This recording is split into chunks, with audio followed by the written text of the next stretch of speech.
Welcome back to your channel Tripitak. Modern India का अगला topic हम लोग स्टार्ट करने जा रहे हैं जो है मुस्लिम लीग।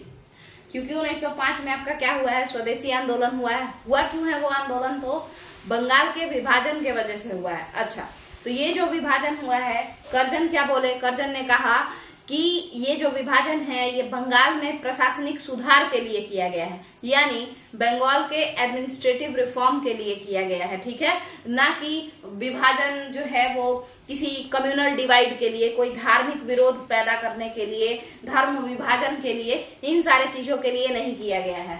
बट जो विभाजन हुआ था ईस्ट बंगाल और वेस्ट बंगाल यानी पूर्वी बंगाल और पश्चिमी बंगाल का, उसमें कहीं ना कहीं हिंदू और मुस्लिम दो अलग अलग गुटों में बट गए। और खास करके क्यों? क्योंकि ज्यादातर पूर्वी बंगाल के साइड जो लोग थे वो लोग मुसलमान थे और पश्चिमी बंगाल वाले ज्यादातर हिंदू ही थे। तो जो हम लोग के राष्ट्रवादी नेता कह रहे थे वही सही बात था। और इससे हुआ क्या कि कुछ कट्टरपंथी जो लीडर थे, कट्टरपंथी मुस्लिम लीडर्स, उन लोगों को ये बात बड़ा पसंद आया। अब उनका नाम आप लोग देखिए, वही लोग आगे आगे फानेंगे और फान करके और उसके बाद बीज बोएंगे। विभाजन की बीज कहा जाता है मुस्लिम लीग पार्टी को। चलिए देखते हैं। तो एक इंसान थे आगा खान, ये खोजा कम्युनिटी होता है, उसी के लीडर हैं ये, ठीक है। इसके अलावा एक इंसान थे नवाब सलीमुल्लाह, और एक और इंसान थे आपके वकार उल मुल्क। वैसे तो और भी कई सारे हैं, जैसे सैयद इमाम, जैसे मोहम्मद इकबाल,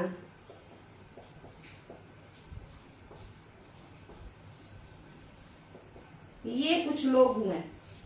ये लोग बड़ा ही मतलब आगे चल के देखिए, ये लोग तो बेसिकली जो ऊपर लिखा हुआ है ये तीन नाम है, चार, इकबाल तो बाद में इन्फ्लुएंस हुए, ये चार जो थे इन्हें बहुत ही ज्यादा अच्छा लगा कि भला हुआ जो डिवीजन हो गया, अच्छा हुआ जो डिवीजन हो गया। और ये लोग बहुत ही कट्टर थे और कहीं ना कहीं लोभी थे, पावर के लोभी थे। और ये लोग क्या करना शुरू किए, क्योंकि देखिए सभी लोग तो मिलजुल के रहना चाह रहे थे 1905 के समय, तो फिर ये लोग क्यों इतना ज्यादा फूट डाल रहे थे? तो यहाँ पे ये क्या किए कि 1905 के समय में जब विद्रोह शुरू हुआ, स्वदेशी आंदोलन, की बंगाल का बहिष्कार, बंगाल के विभाजन का बहिष्कार करते हैं, हम बॉयकॉट करते हैं डिवीजन ऑफ बंगाल को। उस समय 1906 आया, ठीक है। 1905 से अगस्त 1905 में तो शुरू ही हुआ, तुरंत तो 1906 आ ही गया।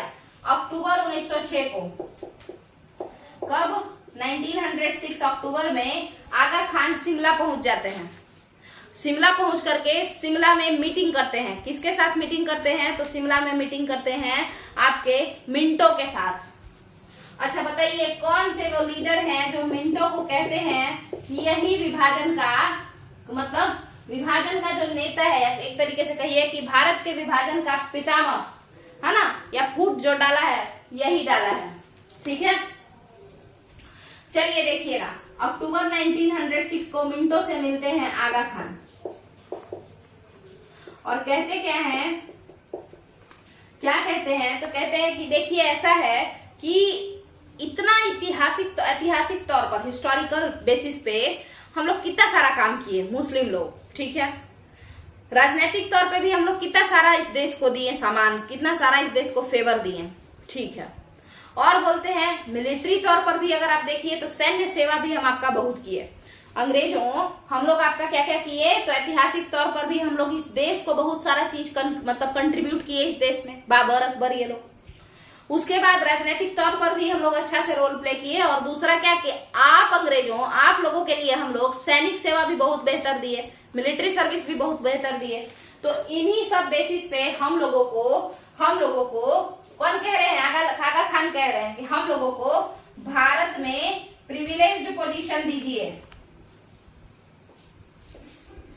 अभी बात जो चल रहा है वो कह रहा है कि एक प्रिविलेज्ड पोजीशन मतलब खास इज्जत, एक खास स्थान दीजिए, सेपरेट इलेक्टोरेट अभी नहीं। अक्टूबर 1906 में आगा खान मिंटो से क्या मांगते हैं? मिंटो से मांगते हैं खास स्थान भारत की राजनीति में, प्रिविलेज्ड पोजीशन। कैसा पोजीशन? खास पोजीशन मुसलमानों का। और ये प्रिविलेज पोजीशन जो है ये मांगा जाता है ऑन द बेसिस ऑफ, किसके आधार पर? हिस्टोरिकल जो भी कंट्रीब्यूशन है, ऐतिहासिक जो भी योगदान है मुसलमानों का भारत के लिए, उसके आधार पर मुसलमान जो मिलिट्री हेल्प देते हैं ब्रिटिशर्स को, यानी सैन्य सेवा जो दिए हैं ब्रिटिशर्स को, उसके आधार पर, इन्हीं सारी चीजों के आधार पर प्रिविलेज्ड पोजीशन का मांग करते हैं, खास स्थान का, स्टेटस का मांग करते हैं आपके आगा खान। किससे? तो मिंटो से। कब? तो अक्टूबर 1906 में। मतलब पूरा दुनिया छाती पीट रहा है कि बंगाल का विभाजन रोक दो, बंगाल का विभाजन रोक दो, और ये बेशरम आगा खान और ये दूसरा बेशरम मिंटो, ये दोनों फूट विभाजन को और आगे बढ़ा रहा है। बीज जो है विभाजन का उसको पनपा रहा है, उस पर पानी डाल रहा है ना। क्लियर है? अब बात करते हैं अक्टूबर 1906 के बाद क्या होता है। तो मिंटो, जाहिर सा बात है कि ये तोड़ना ही चाहता था, ये लोगों का तो यही नीति था, तो मिंटो भी मान ही गया था। मान गया था, कुछ बोला नहीं था, मान गया था। ये हम कैसे कह सकते हैं? क्योंकि अक्टूबर 1906 के बाद ये नवंबर में ये लोग एक महीना थोड़ा बहुत अपना प्रैक्टिस वैक्टिस आपस में बातचीत करता है, और ढाका के नवाब सलीमुल्लाह से मिलता है। ढाका के नवाब सलीमुल्लाह से मिलता है। सलीमुल्लाह से मिलता है ये लोग कब? तो 30 दिसंबर 1906 को। आप लोग यहाँ पे देख सकते हैं, यहाँ लिखा हुआ है 30 दिसंबर 1906 को ये लोग ढाका के नवाब सलीमुल्लाह से मिलता है। और यहीं पर एक ढाका में मीटिंग होता है, किसकी अध्यक्षता में? नवाब सलीमुल्लाह के अध्यक्षता में ढाका में एक मीटिंग होता है 30 दिसंबर 1906 को, जिसमें आगा खान और बाकी ऐसे मुस्लिम जो लोग सेपरेटिस्ट थे, जो तोड़ना चाहते थे भारत को, वो लोग मिलते हैं। चलते हैं, देखते हैं आगे। इसी ढाका मीटिंग में सेम डेट पर 30 दिसंबर 1906 को बातचीत करने के बाद, सलीमुल्लाह के नेतृत्व में ढाका मीटिंग जो हो रहा था, इसी में बातचीत करने के बाद सेम डेट को 30 दिसंबर 1906 को मुस्लिम लीग का फॉर्मेशन होता है। नाम पड़ता है ऑल इंडिया मुस्लिम लीग। तो देखिए, अभी जो लीडर्स हैं, चाहे वो मुसलमान लीडर्स ही क्यों ना है, सेपरेटिस्ट ही क्यों ना है, बट वो प्रिविलेज्ड पोजीशन का डिमांड कर रहे हैं, मगर उनके मन में किसी तरीके का कोई नया देश का दिमाग में नहीं आया है खुराफात, क्योंकि वो नाम रखते हैं ऑल इंडिया मुस्लिम लीग, पूरे भारत के मुस्लिम का एक कम्युनिटी। क्लियर है? अब बन गया आपका ऑल इंडिया मुस्लिम लीग, और इस पार्टी के अध्यक्ष बनाए जाते हैं, इस संस्था के, इस ऑर्गेनाइजेशन के अध्यक्ष बनाए जाते हैं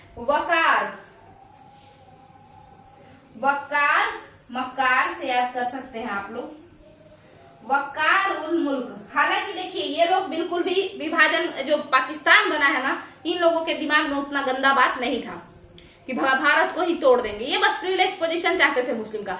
बट बाद में हम लोग देखते हैं 1933-30 के बाद हम लोग देखते हैं, बेसिकली कह लीजिए तो जो इलेक्शन होता है ना, इलेक्शन में ये लोग बार बार जो कम इन लोगों को सीट मिलता है, हारते जाता है मुस्लिम लीडर, तब इन लोगों के दिमाग में आता है कि एक काम करते, क्यों ना भारत को तोड़ देते हैं, पीएम बनेंगे ऐसे, है ना, ऐसे मामूली ऐसे ही चपरासी बन के रहना पड़ेगा। तो उसके बाद ये लोग कहते हैं नहीं, अलग देश चाहिए। चलिए, और आप देखेंगे कि जो मोहम्मद इकबाल कहते हैं, सारे जहां से अच्छा हिंदुस्तान हमारा, वही हिंदुस्तान को तोड़ देते हैं। ठीक है? तो ये लोग, इन लोगों के मन में पावर का लोभ कुछ ज्यादा है। किसी भी लीडर के मन में पावर का लोभ इतना ज्यादा होता है कि वो देश क्या किसी भी चीज को बेच दे। चलिए शुरू करते हैं, आगे देखते हैं हम लोग। 30 दिसंबर 1906 आ गया, ऑल इंडिया मुस्लिम लीग बन करके तैयार हो गया। अब इस ऑल इंडिया मुस्लिम लीग क्या क्या खुराफात किया वो तो सभी जानते हैं, but basically all India Muslim league जाना जाता है अपने सेपरेट इलेक्टोरेट,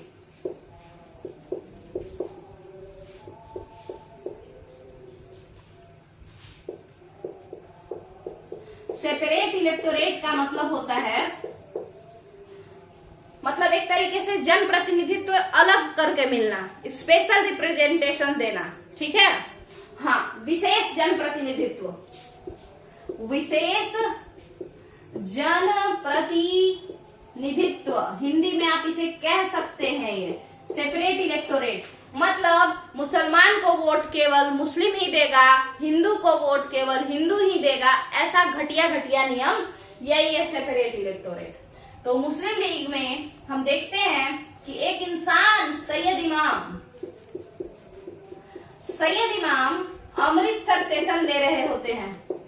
मुस्लिम लीग का अमृतसर सेशन, ना कि कांग्रेस का अमृतसर सेशन, मुस्लिम लीग का अमृतसर अधिवेशन, जिसकी अध्यक्षता कर रहे होते हैं सैयद इमाम। समय चल रहा होता है 1908 और इसी में सारे मुस्लिम अमृत पी लेते हैं।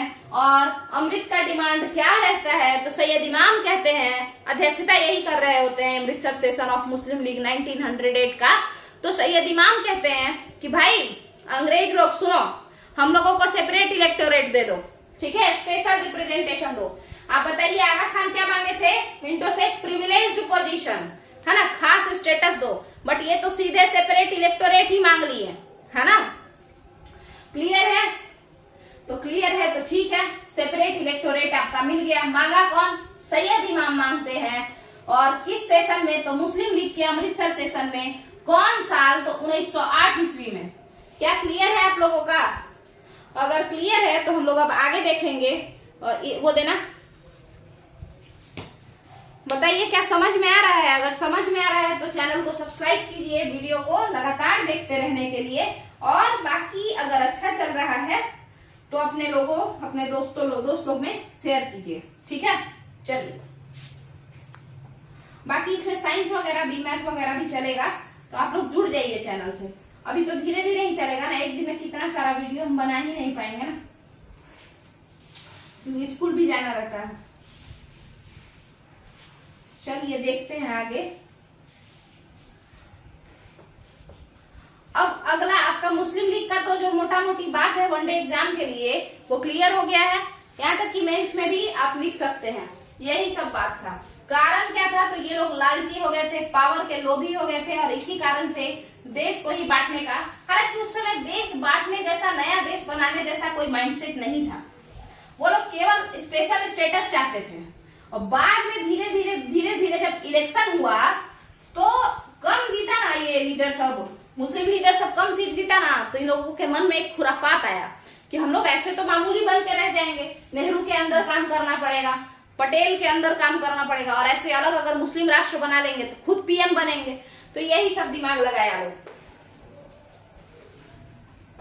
बताइए क्या ये समझ में आया आप लोगों को? अच्छा ये बताइए कौन कौन लोग लिख रहे हैं, जो लोग लिख रहे हैं नीचे कमेंट में बताइए।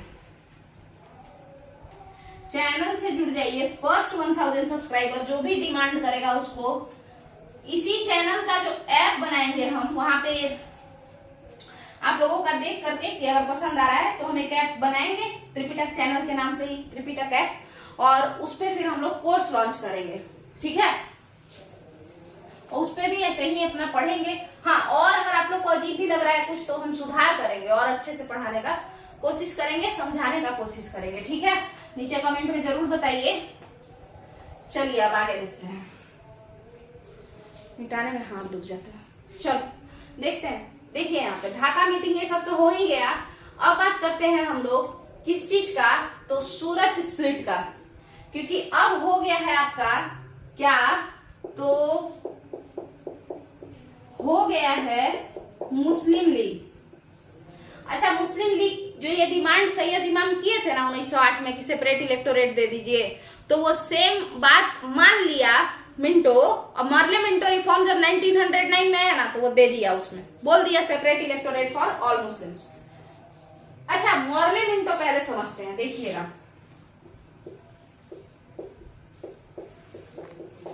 इसमें कुछ समझाना है ही नहीं, बस दो ही बात है। 1909 में ये आया था। मॉर्ले साहब जो थे वो क्या थे, तो चीफ सेक्रेटरी थे भारत के, और मिंटो जो थे वो वाइसरॉय थे। क्लियर है? ये बड़े पद के हुए और ये छोटे पद के हुए। इनसे यहाँ तक का क्लियर है। दो बात बस याद रखना है इसमें। एक तो ये कहा गया कि जो ब्रिटिशर्स एग्जीक्यूटिव काउंसिल बनाए हैं ना, एग्जीक्यूटिव काउंसिल, इसमें सभी भारतीय अब पार्टिसिपेट कर सकते हैं। मतलब भारतीय इसमें जाएंगे, है ना, नॉमिनेशन से जाएं, इलेक्शन से जाएं, बट ये जाएंगे। ठीक है, एक बात ये हुआ। और दूसरा बात, separate electorate to Muslim leagues, Muslims ना कि Muslim league, separate electorate to Muslims. यही दो बात है, बस दो बात मेन है, इसको याद रख लेना है। ठीक है, क्लियर है। अब आप लोग बताइए कौन बोला था कि ये जो मिंटो है वो बेहुदा है, ये जो मिंटो है यही है विभाजन का पितामह, ऐसा कौन बोला था, कौन से लीडर बोले थे? गांधी जी बोले कि मॉडल मिंटो रिफॉर्म तो मतलब भारत के लिए विनाशकारी है, वो जब आया उसी दिन भारत का विनाश हो गया। समझ में आया? अब चलते हैं आगे, ये दो बात याद रखना है। अब हम लोग सूरत स्प्लिट की तरफ चलते हैं। देखिए 1905 का जमाना याद कीजिए, जिस समय डिमांड चल रहा है किस चीज का, स्वदेशी, सब चीज स्वदेशी लाएंगे, और डिमांड चल रहा है कि बंगाल का बहिष्कार करेंगे, हाँ, बंगाल के विभाजन का बहिष्कार करेंगे, बॉयकॉट करेंगे, किसका, तो डिवीजन ऑफ बंगाल का। मगर तिलक कहते हैं कि स्वदेशी तो ठीक है, हम अपना कपड़ा अपना खाना सब करेंगे, बट हमको चाहिए स्वराज। तो तिलक का बात कोई मानता नहीं है, 1905 में नहीं माना जाता है, हालांकि 1906 में स्वराज एक्सेप्ट किया जाता है। बट तिलक कहते हैं कि देखिए हम भीख थोड़े मांग रहे हैं, हम आजादी चाहते हैं, हम राज चाहते हैं, हम राज मांग रहे हैं, भिक्षावृत्ति नहीं कर रहे हैं, मतलब भीख नहीं मांग रहे हैं, हम बेगिंग नहीं कर रहे हैं, हम क्या कर रहे हैं, तो हम अपना किंगडम, अपना साम्राज्य, अपना एम्पायर मांग रहे हैं, हम सभी भारतीय। क्लियर है? अपना इंडिपेंडेंस मांग रहे हैं, एक तरीके से समझ लीजिए। तो ये तिलक कहते हैं, बट तिलक का बात कोई सुनता ही नहीं है। स्टार्टिंग में क्या तिलक का बात बहुत ज्यादा नेग्लेक्ट किया गया कांग्रेस के मेंबर्स के द्वारा। अब क्या हुआ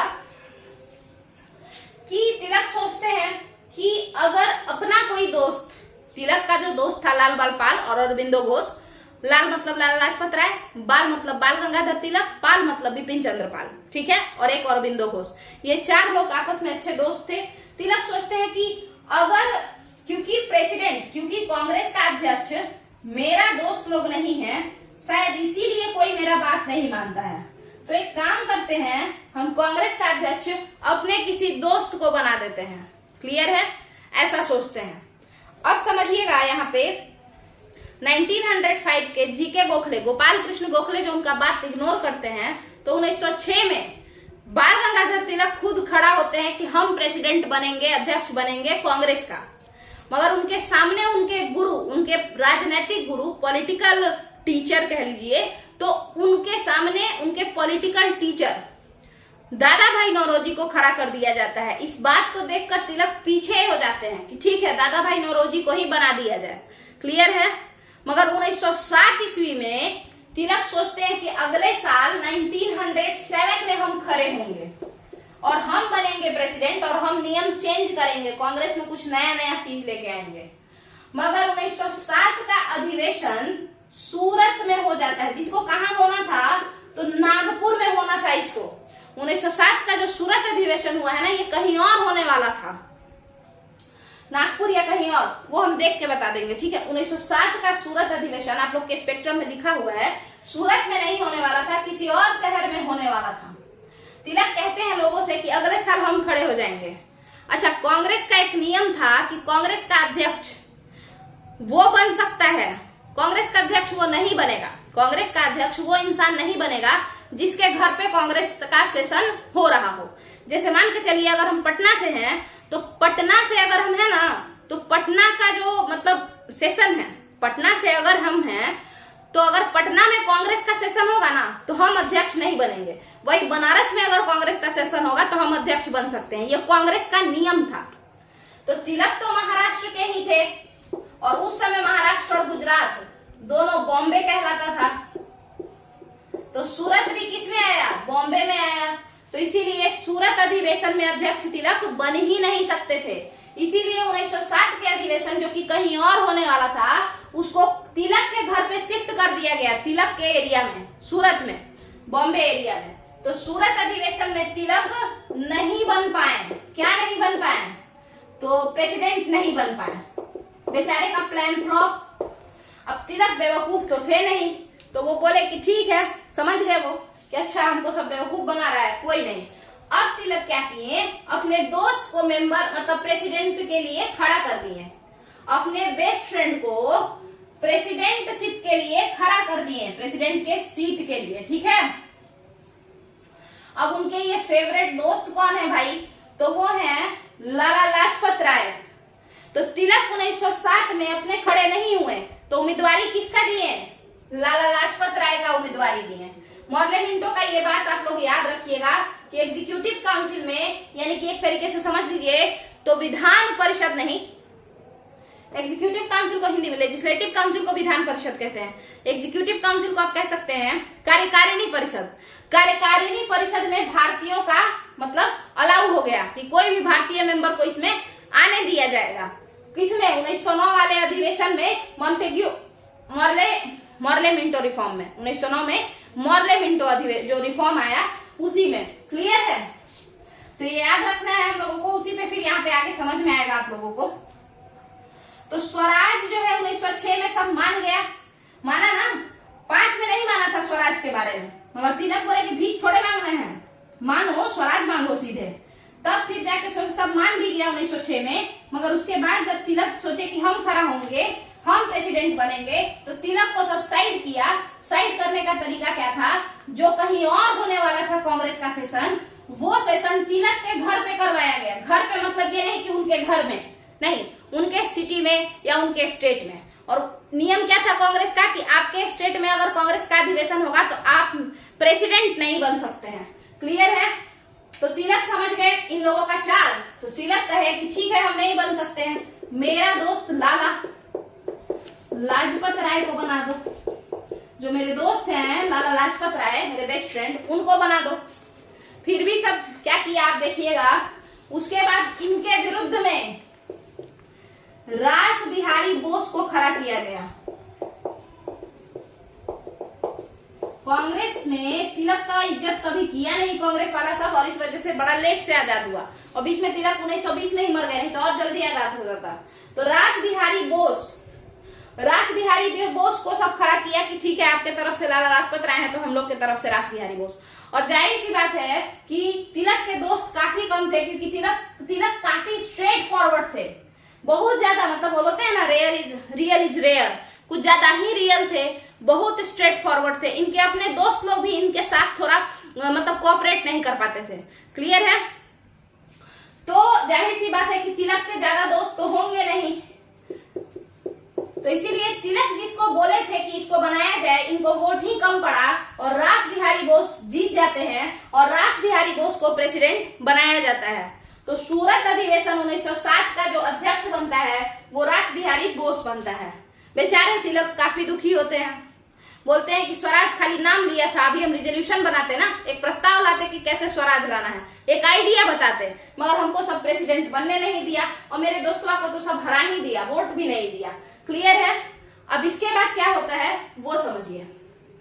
अब क्या होता है कि तिलक आराम से मुंह बना के बैठे हुए हैं, लाला लाजपत राय भी आराम से मुंह बना के बैठे हुए हैं कि अब करो जो करना है। तब होता क्या है कि इसी अधिवेशन में कहा जाता है कि हम लोग स्वराज नहीं मांगेंगे। देखिए 1906 में बेवकूफ 1905 में क्या किया, इनका बात सब नहीं सुना, जीके गोखले सीधे इग्नोर कर दिए। 1906 में इनसे पोस्ट खींचने के लिए, दादा भाई नौरोजी को देने के लिए क्या बोल दिए, ठीक है स्वराज मान लिए। और 1907 के अधिवेशन में कह दिए कि जो तिलक का डिमांड है कि हम लोग स्वराज मांगेंगे, तो हम लोग स्वराज नहीं मांगेंगे। तिलक कहते हैं कि ये क्या मजाक है भाई।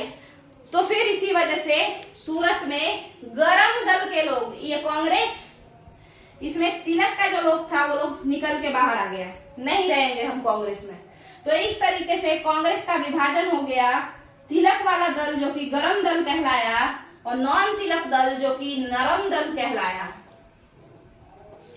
ये क्लियर है। अब क्या हुआ उसको समझते हैं।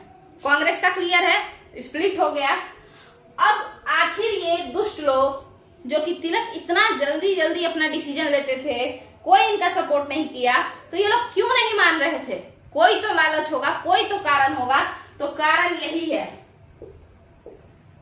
कारण तिलक कहते हैं कि इन लोगों को लोभ हो गया है, किस चीज का? पोस्ट का, जो मार्ले मिंटो रिफॉर्म अभी आया नहीं है, बट बात चल रहा है ना कि अच्छा एक मिंटो रिफॉर्म आने वाला है, 1-2 साल में आएगा और हम लोग को उसमें जो है ना सीट मिलेगा, एग्जीक्यूटिव काउंसिल में सीधे, कार्यकारिणी परिषद में सीधे भारतीय बनेंगे सीट, ठीक है। और तो 2 कारण, कुछ लीडर तो लालच के कारण जो है इन लोगों का बात नहीं सुने कि अगर हम स्वराज मांगेंगे तो पोस्ट भी हाथ से जाएगा, और कुछ लीडर सोचे कि हम अहिंसा करेंगे ना, इन लोगों की तरह आक्रामक एटीट्यूड अपनाएंगे, पिटा जाएगा सारा लोग। दोनों ही कारण है ना, कुछ तो लालच के कारण और दूसरा कुछ लीडर्स वो लोग सोचे कि देखिए अंग्रेज बहुत पावरफुल है तो उससे आराम से ही हम कंसेशन निकलवा सकते हैं, बहुत ज्यादा चाह के भी हम लोग जो है नहीं, अचानक से कहेंगे कि तुम देश छोड़ के जाओ तो पकड़ के खूब पीटेगा, क्लियर है। तो ऐसा सोच के दोनों कारणों से यहाँ पे स्वराज को नेग्लेक्ट किया गया वापस से। अब बन गया 2 दल में, कांग्रेस 2 दल में विभाजित हो गया, नरम दल और गरम दल। तो इस तरीके से आपका सूरत स्प्लिट हो गया। अब इसके बाद क्या हुआ वो देखिएगा। इसी समय में कोई एक इंसान है, चापेकर ब्रदर्स, क्लियर है, चापेकर ब्रदर्स करके एक इंसान थे, वो रैंड का मर्डर करते हैं, Rand murder case, Amherst Rand, ये लोग तो उसी में फेमस होता है, ठीक है। चापेकर ब्रदर प्लेग अधिकारी एमहर्स्ट का मर्डर करने जाते हैं, वो कहानी हम लोग क्रांतिकारी आंदोलन में समझेंगे, ठीक है। 1908 के समय पूना के प्लेग अधिकारी, तिलक उस समय केसरी मराठा ये सब लिखते रहते हैं, तो तिलक क्या कह देते हैं, एक तो कांग्रेस वाला लोग इनसे पहले से नाराज है, अंग्रेज इनको देखना नहीं चाहता है, और तिलक बड़बोले, तिलक क्या कहते हैं कि अच्छा किया, बहुत अच्छा किया चापेकर ब्रदर जो इन लोगों को मारा, ठीक है। तो हुआ, पूछा कि क्यों भाई, तो जैसे शिवाजी मारे थे ना उसको, किसको बताइए, अजमल खान की अफजल खान, अफजल खान, ठीक है। तो शिवाजी जैसे अफजल खान को दौड़ा दौड़ा के मारे थे, है ना, उसी तरीके से ये मारा है, उसी तो मतलब चापेकर ब्रदर्स को क्रांतिकारी या टेररिस्ट आतंकवादी नहीं बोले तिलक, बोले कि ये तो महान शिवाजी की तरह है, बहुत अच्छा किया जो मार दिया। तो अब यही बात पे इन बेचारे पे जो है देशद्रोह का केस लग गया, तिलक पे देशद्रोह का केस लग गया, सब इनको फंसा के सब मांडले जेल भेज दिया। कब? 1907 के समय में, 1908 के समय में। अब तिलक चले गए मांडले जेल और वहां पे वो आराम से रहे 6 साल। फिर 1914 में वापस आएंगे तिलक, ठीक है, आराम से 6 साल अपना जेल में रहे, मांडले जेल में, ठीक है। और जब तिलक ही नहीं रहे तो तिलक के जो दोस्त थे लाल, बाल और पाल, इन लोगों का क्या हुआ, और अरविंदो घोष का क्या हुआ। तो जब तिलक नहीं रहे इसलिए कि वो मतलब मर गए, ऐसी बात नहीं है, वो जेल चले गए, जेल से नहीं निकले थे उस समय। तो लाला लाजपत राय चले गए लंदन, इस बीच में लाला लाजपत राय लंदन चले गए, बाल गंगाधर तिलक तो जेल गए ही, बिपिन चंद्र पाल तो पॉलिटिक्स से ही रिटायर हो गए कि हम नहीं करेंगे पॉलिटिक्स, भाग जाओ, सब कोई मेरा बात सुनता नहीं है। और अरविंदो घोष जो है, अरविंदो घोष इसी समय में आप लोग देखेंगे, खुदीराम बोस करके एक इंसान आएंगे जो किंग्सफोर्ड पे, कैनेडी पे ये लोग पे बम फेंकेंगे, तो उसमें अरविंदो घोष का भी नाम आ जाएगा, बेचारे पिटा उटा के अपना भाग जाएंगे पौंडीचेरी, ठीक है, पौंडीचेरी चले जाएंगे और वहां पे आश्रम खोल देंगे कि रोज रोज रात खाना ठीक बात है नहीं, आजादी वजादी तो छोड़ो, यहाँ तो लीडर सब भी लालची है, किसके किसके लिए पिटाते फिरे हम, तो सोचते हैं ऊपर से तिलक विलक सब जेल चले गए हैं, इससे अच्छा हम जा रहे हैं, हम अब आश्रम में बैठेंगे। तो पौंडीचेरी आश्रम जो है, अराविले आश्रम करके शायद उसका नाम है, आप लोग सर्च कर लीजिएगा। तो अरविंदो घोष वहां चले गए और वहां पे एक आश्रम बना लिए, वही रहने लगे। तो ये हो गया उनके दोस्तों का कहानी। लाला लाजपत राय कुछ दिनों के लिए चले गए लंदन और वहां पे भी वो अपना योगदान देते रहे, जो आपका आजादी का आंदोलन है उसमें। क्या ये क्लियर है? क्या सूरत स्प्लिट क्लियर है? अगर सूरत स्प्लिट क्लियर है तो यहीं पे अब इस वीडियो को खत्म करते हैं। अगर आपको ये वीडियो पसंद आया है तो वीडियो को लाइक कीजिए, वीडियो को शेयर कीजिए, चैनल को सब्सक्राइब कीजिए। चलिए, थैंक यू।